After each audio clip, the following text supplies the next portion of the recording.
palang siang. Betul? Karaos? Iya kakak nggak bahas lagu, can nggak bahas ayat.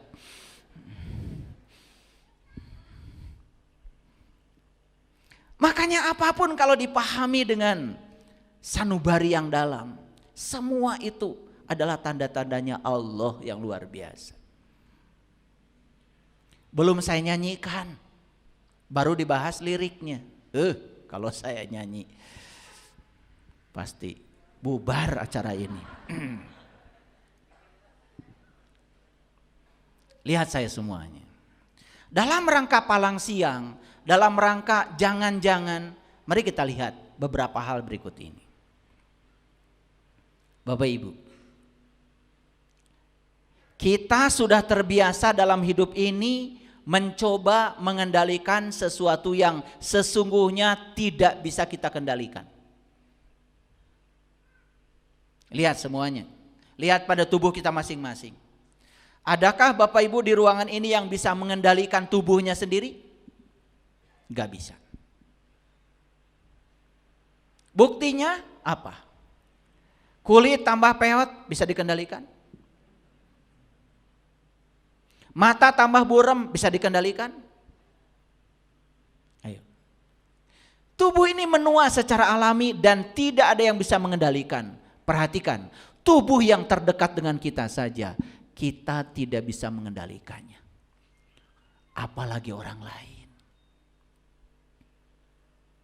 Oleh karena itu satu pesan saya, supaya tidak kena palang siang, supaya kita tidak terkena jangan-jangan di akhir kemudian, istilahnya Kang Dul mah ya, cerik balilihan, kaduhung gawengan ulin.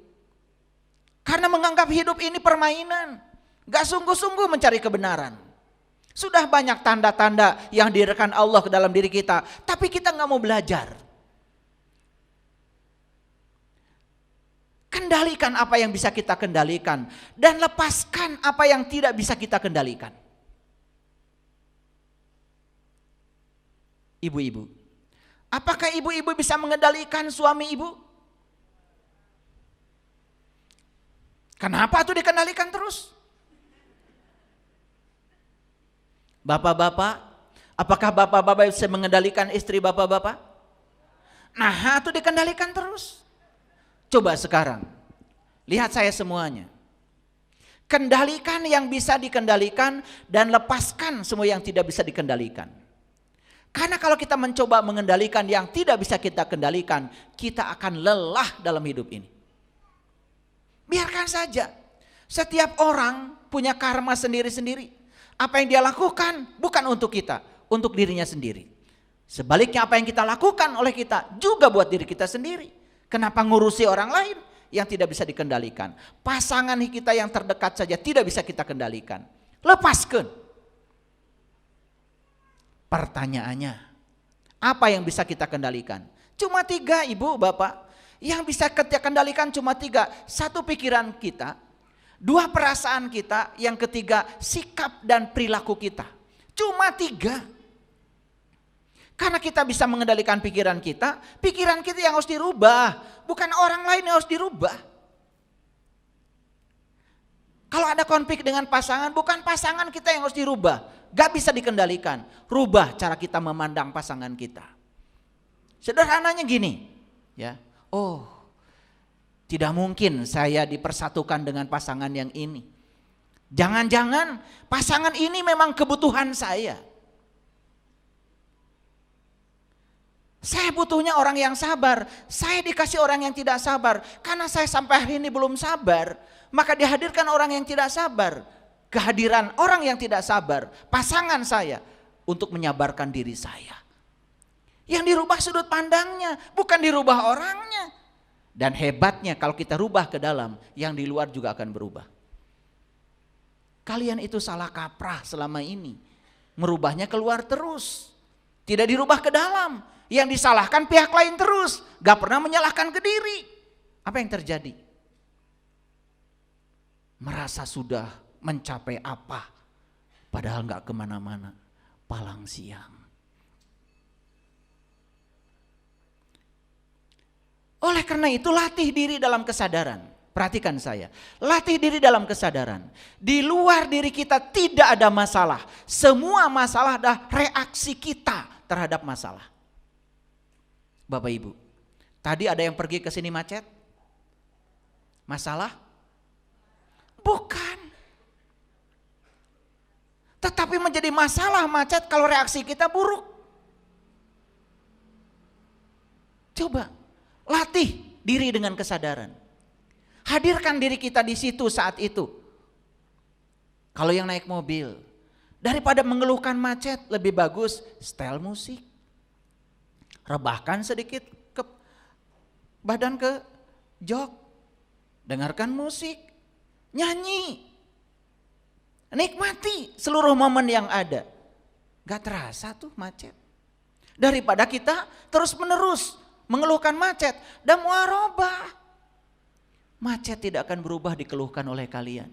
Apalagi kalian mukul-mukul kaca, paling enggak pepes mobil maneh.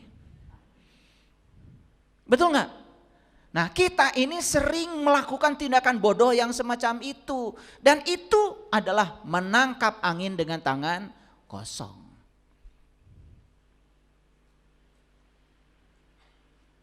Yang ketiga, coba latih ya.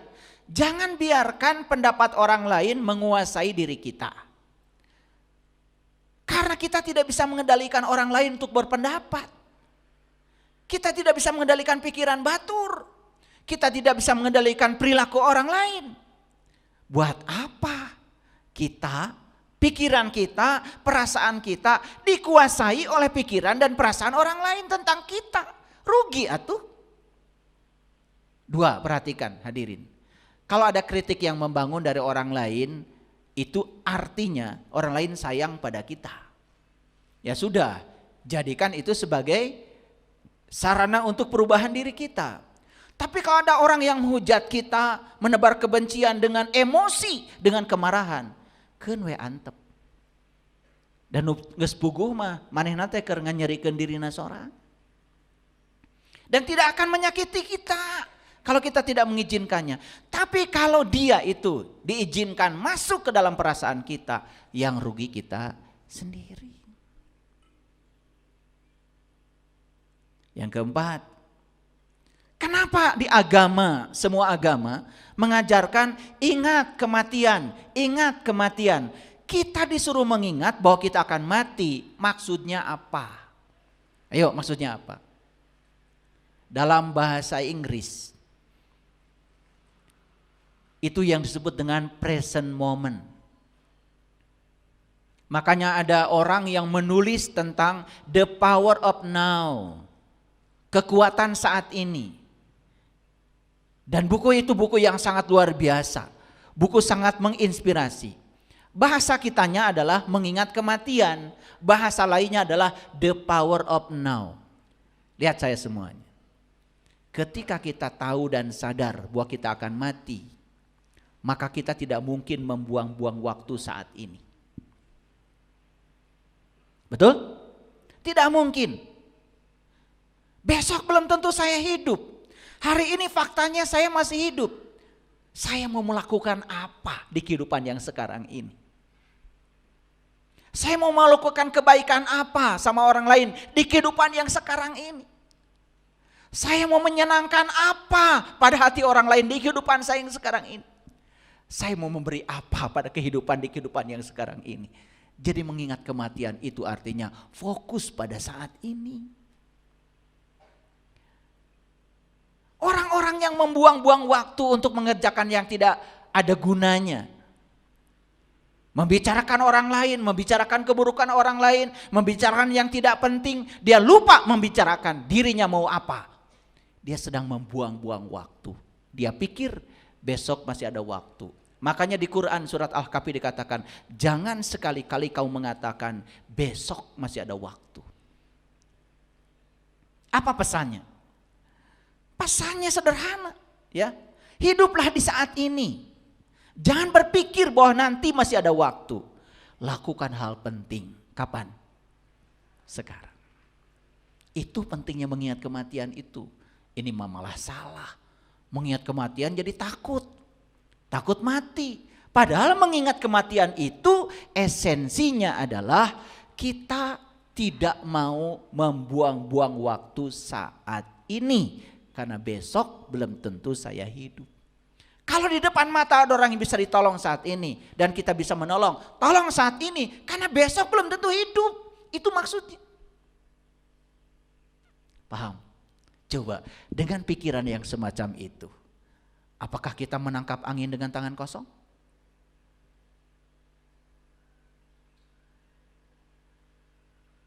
Tidak.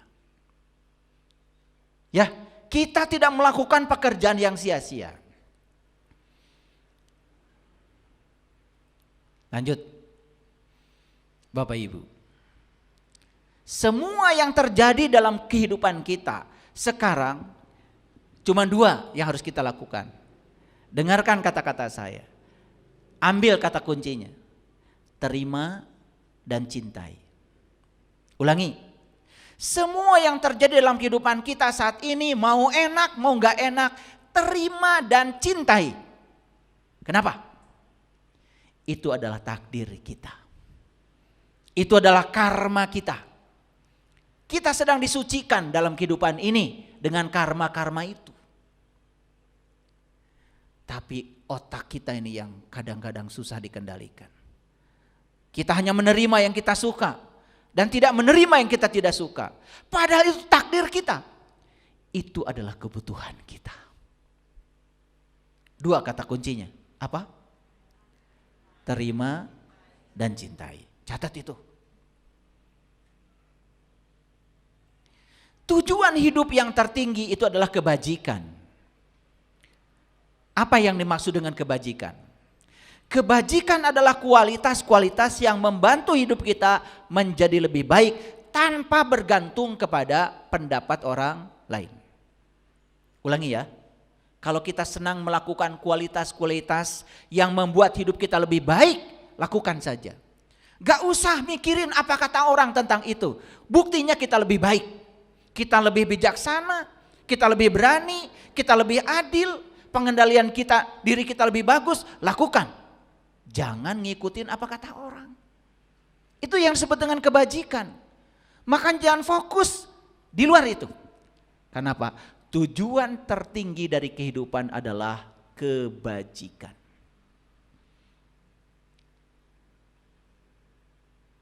Tidak perlu keyakinannya apa. Tetapi begitu dia terus fokus pada kualitas-kualitas yang membuat dia tambah baik, tambah welas asih, tambah rendah hati, tambah dirindukan banyak makhluk karena kebaikannya. Fokus pada kualitas-kualitas itu. Jangan berubah dengan apa kata orang tentang itu. Dan yang terakhir pesan saya. Hiduplah sederhana. Dan fokus pada hal yang penting. Lepaskan keinginan untuk lebih. Karena apa? Begitu kita ingin lebih, semua yang dimiliki saat ini tak terasa lagi. Hilang semua rasa syukur. Kesederhanaan hidup terletak pada kesederhanaan kita memikirkan apapun dalam hidup. Jangan dibuat ruwet hidup. Coba, kalau anak tidak lulus ujian, masalah bukan? Dulu masalah. Sekarang kenapa dimasalahkan? Kan kalau ujian itu cuma dua, kemungkinannya lulus dan tidak lulus, dua-duanya juga bagus. Yang tidak lulus berarti disuruh belajar lebih giat lagi. Betul nggak? Terus apa yang salah? Yang salah itu reaksi kita terhadap masalahnya. Karena dimasalahkan terlalu berat, harusnya ketika anak tidak lulus disupport lebih dalam lagi. Bukan dipukuli, bukan dihukum, dikurangi uang jajannya. Sudah dihukum oleh sekolah, dihukum lagi oleh kita di rumah. Tambah tidak bijaksana kita dalam hidup. Justru anak perlu support dari kita. Malah oleh kita juga direndahkan martabatnya. Betul? Coba ada yang waras itu salah satu. Oke, sampai sini mengerti. Nah, itu adalah pendahuluan dari saya. Jadi pendahuluannya aja sudah 1 jam. Kenapa saya perlu berbicara itu? Supaya kita sadar bahwa selama ini kita mencoba menangkap angin dengan tangan kosong, melakukan tindakan-tindakan yang tidak penting, yang tidak ada hasilnya sama sekali untuk kita. Contoh yang tadi, mencoba mengendalikan yang tidak bisa dikendalikan, kan itu menangkap angin dengan tangan kosong. Betul apa tidak? Stop atuh. Kendalikan yang bisa dikendalikan. Yang bisa dikendalikan di kita cuma 3 kok. Pikiran kita, perasaan kita, dan perilaku kita. Itu yang dikendalikan. Sudah, jangan mengendalikan orang lain. Pusing kalian. Jangan melawan hukum alam. Ya? Oke. Jadi dalam rangka supaya kita tidak terkena palang siang, jangan-jangan mari kita baca Quran surat Al-Kahfi yang berikut ini. Baca pelan-pelan Bapak Ibu, sengaja dibesarkan oleh saya. Lihat yang dikasih tebal dan berwarna berbeda. Ini Quran surat Al-Kahfi ayat 103. Katakanlah, inginkah kami beritahukan kepadamu? Siapamu di sana? Siapamu di situ?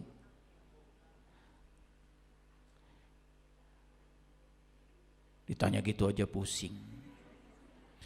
Kan Allah bilang, inginkah kami itu Allah, beritahukan kepadamu. Sebelum dilanjut tanya dulu, kamu di sini siapa? Siapa? Ya, kalau kalian menyatakan saya, berarti kalian wajar ada di sini. Berarti mau di situ siapa? Orang yang ingin diajak bicara oleh Allah. Jadi Allah sedang ngajak bicara sama siapa kalau begitu? Ya kamu yang sedang membaca, termasuk juga yang ikut siaran di live TikTok. Paham sampai sini? Suka begitu nggak kalau baca Quran? Tanya dulu kamu tuh siapa, ya toh? Lanjut. Inginkah kami beritahukan kepadamu tentang orang-orang yang paling merugi amalannya? Jadi merugi itu artinya apa? Sudah banyak melakukan amalan tapi nggak ada hasil. Sama nggak dengan judul tadi? Menangkap angin dengan tangan kosong. Jadi ini bahasa Qurannya begitu. Jadi kalau disampaikan dalam bahasa yang tadi judul, ini ayatnya. Lanjut. Jadi rugi itu yang sudah berbuat yang belum. Jadi sekarang mu di sini siapa? Emang kamu sudah berbuat? Kan ada pertanyaan lanjutannya. Kalau tadi saya tanya, mu di sini siapa? Saya. Karena belum ada lanjutannya ayatnya. Nah, ayat selanjutnya mengatakan tentang orang-orang yang paling merugi perbuatannya. Siapa yang merugi itu? Yang sudah berbuat tapi nggak ada hasilnya. Siapa? Gitu. Cocok. Paham? Sampai sini? Nah, lanjut. Nggak usah pakai tafsir yang kayak gini. Gampang kok, gampang. Ya, gampang. Lanjut. Siapa orang yang sia-sia? Siapa orang yang merugi perbuatannya itu? Nih ayatnya. Allazina dhalla sa'yuhum fil hayati dunya wa hum yahsabuna annahum yuhsinuna sun'a. Ini ayat 104-nya, masih Al-Kahfi yang tadi 103. Yaitu orang-orang yang telah sia-sia amalannya dalam kehidupan dunia ini, sedang mereka menyangka bahwa mereka telah berbuat sebaik-baiknya. Palang siang.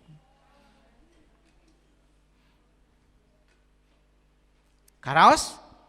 Nah ngaos teh kedah karaos. Cing nyentug kanu mana? Nya. Sing robah diri teh. Ini namanya kajian. Kajian tuh mengkaji, bukan membaca. Aneh. Maca we terus judulnya kajian. Kajian tuh mengkaji. Kemana? Ke diri. Ulangi. Siapa orang yang merugi perbuatannya itu? yaitu orang-orang yang telah sia-sia amalannya dalam kehidupan di dunia ini, sedang mereka menyangka bahwa mereka telah berbuat sebaik-baiknya.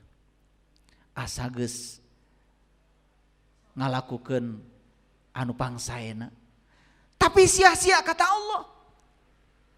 Gak ada hasilnya, rugi. Palang siang. Jangan-jangan. Lanjut ayatnya. Oke. Siapa mereka itu? Nih kata Allah. Ulaikal ladzina kafaru bi ayati rabbihim wa liqaihi. Mereka itu adalah orang-orang yang satu, kafaru bi ayati rabbihim, tertutup terhadap tanda-tanda Tuhannya. Begitu banyak tanda-tanda Tuhan di semesta ini. Wal awalu wal akhiru wad dohiru wal batin. Dia yang awal, dia yang akhir, dia yang dohir, dia yang batin. Semua yang ada di semesta ini adalah tanda-tandanya. Gak bisa melihat di balik itu. Lolong bonconong. Sampai Allah mengatakan di Quran, walillahil masyriqi wal maghrib fa aynama tuwallu fasama wajhullah. Aku tuh meliputi timur dan barat. Dan kemanapun kamu memalingkan wajahmu, kata Allah, aku ada di situ. Tetapi kenapa kamu tidak bisa melihat aku? Begitu banyak tanda-tanda Allah di segala ufuk. Dan yang paling penting, tanda Allah ada di dalam diri kita semua. Melihat tanda di dalam diri aja tidak bisa. Tidak bisa. Ini orang yang kata Allah, perbuatannya sia-sia, rugi perbuatannya. Seperti menangkap angin dengan tangan kosong. Penyebab yang pertama yang menyebabkan dia itu sia-sia perbuatannya. Satu kata Allah, ulaikal ladzina kafaru bi ayati rabbihim. Mereka itu tertutup terhadap tanda-tanda Tuhannya. Lolong bonconong, tidak bisa melihat. Yang sudah sadar, saya suruh meditasi sebentar aja. Coba kamu lihat pohon.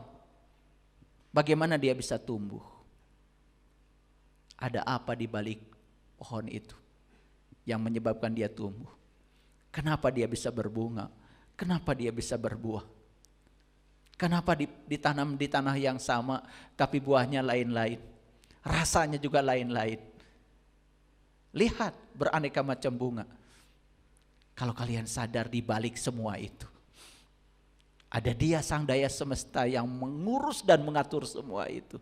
Ada dia sang kecerdasan tanpa batas yang mengendalikan semua itu.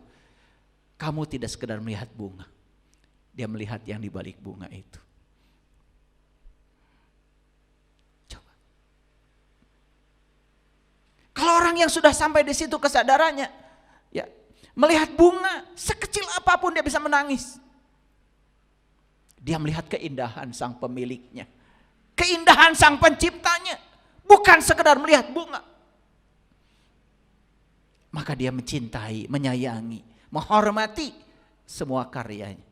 Tidak ada keinginan sedikit pun untuk merusak. Melihat pohon, melihat semua, bahkan melihat semua makhluk, tidak ada sedikit pun untuk menyakitinya. Yang ada ingin menyayangi. Itu di kajian kita yang minggu yang lalu.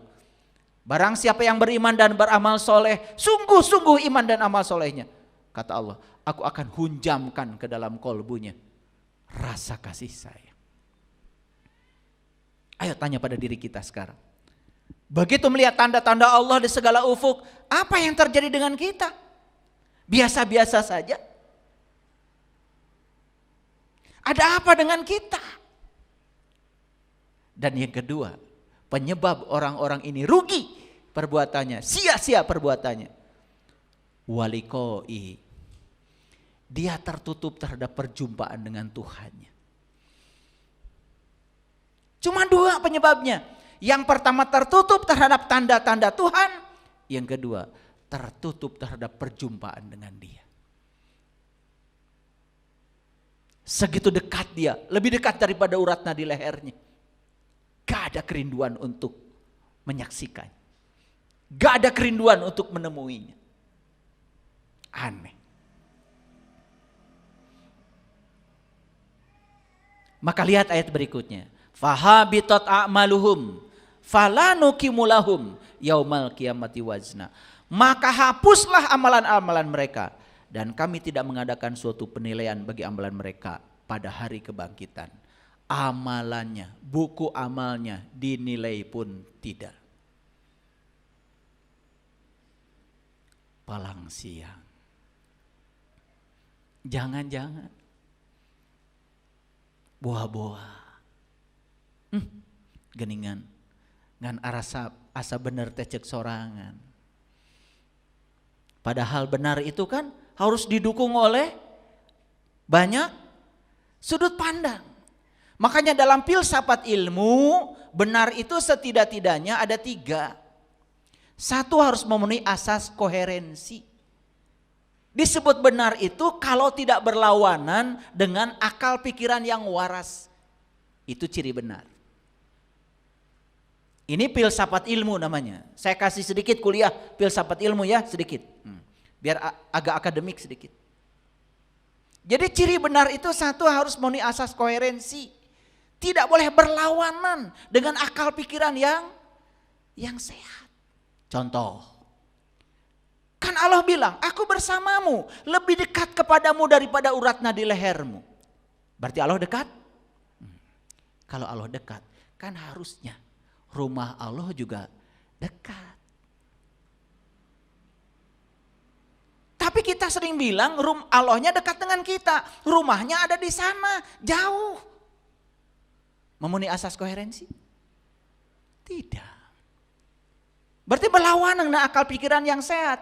Jadi dari sisi sudut pandang ilmu itu tidak memenuhi asas keilmuan sebagai kebenaran. Timbul pertanyaan lagi, lalu kenapa kalau begitu? Ya, kok Baitullah ada di sana? Nah, pahami, Baitullah yang di sana tuh simbolisnya. Benar? Benar secara syariat. Jangan menyalahkan. Lalu Baitullah yang dekat? Benar? Benar secara hakikat. Makanya kita belajar agama harus ada syariatnya, ada thorikatnya, ada hakikatnya, ada ma'rifatnya. Makanya Nabi Muhammad saat Isra Mi'raj kan disimbolkan tuh kendaraannya tuh buruk. Kakinya 4, kuda kakinya 4 dan bersayap.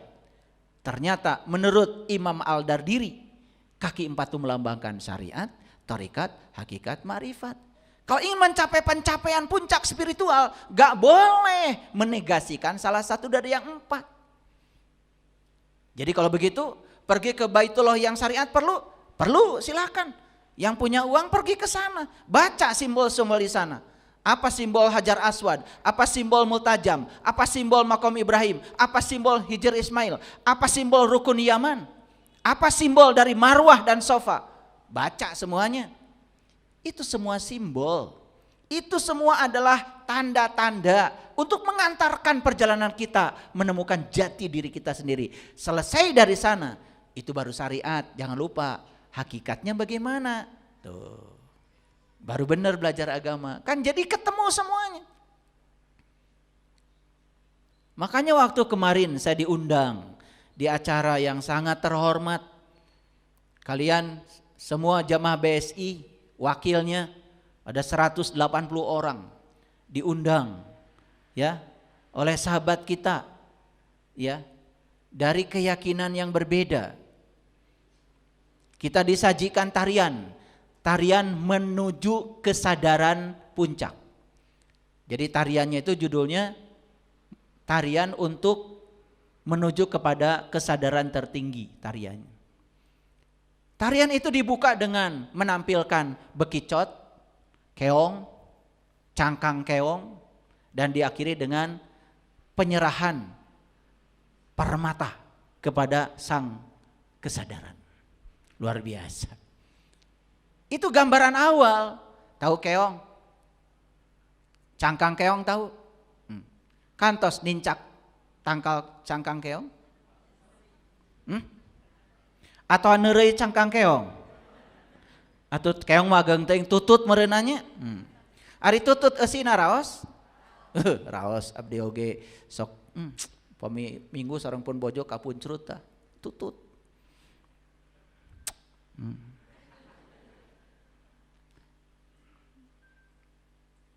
Tapi kalau ketelan satu aja kulitnya, ke rumah sakit.